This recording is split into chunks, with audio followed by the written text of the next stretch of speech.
Hey, good morning, everybody. Dearest ones, I hope you're well. Hope you had a wonderful weekend.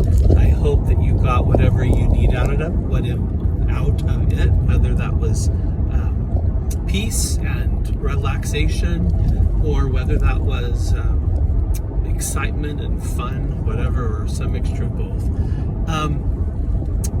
I want to talk about some things that I'm really worried about for you. There's a few things that really worry me about your futures and your ability to find kind of the fullness of happiness in this life. I say this as someone who has been down the road a bit and who has some idea of what makes you really happy in life, or at least what doesn't make you happy in life. I acknowledge not everyone's path is the same. We're not all going to be happy with the same things, which is fine. That makes life interesting, honestly, and wonderful.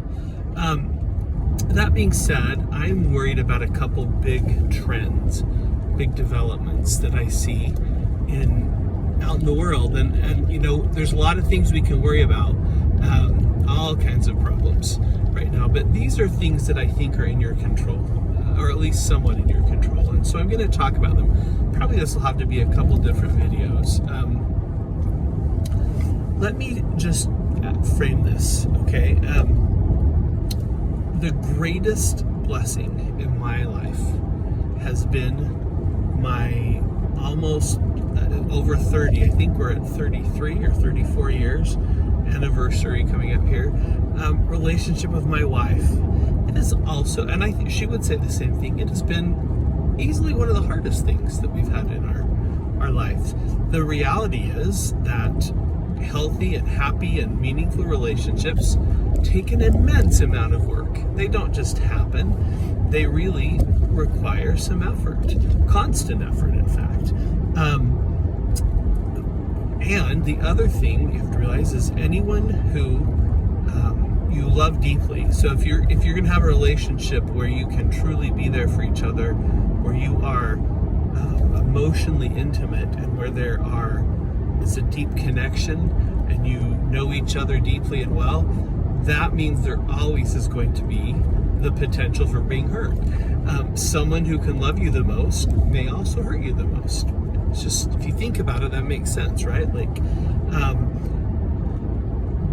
I am so glad we stuck together. There are times when I think that was less likely than others. I think, again, both of us would say there were just really tough times.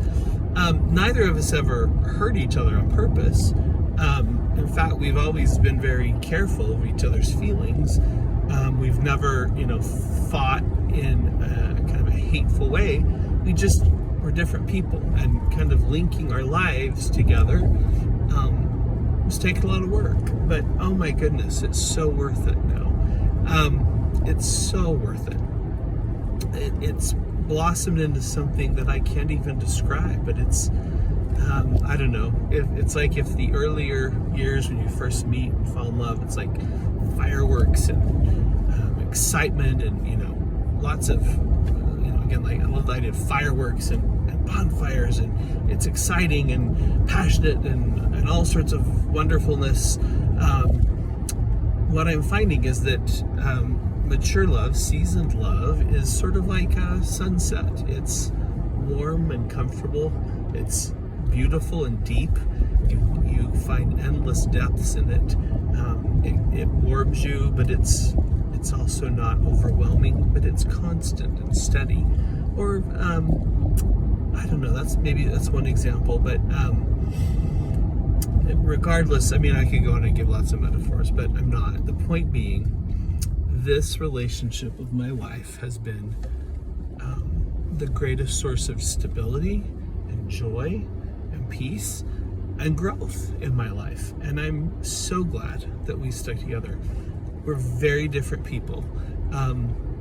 In addition to our personalities, I'm a man, she's a woman.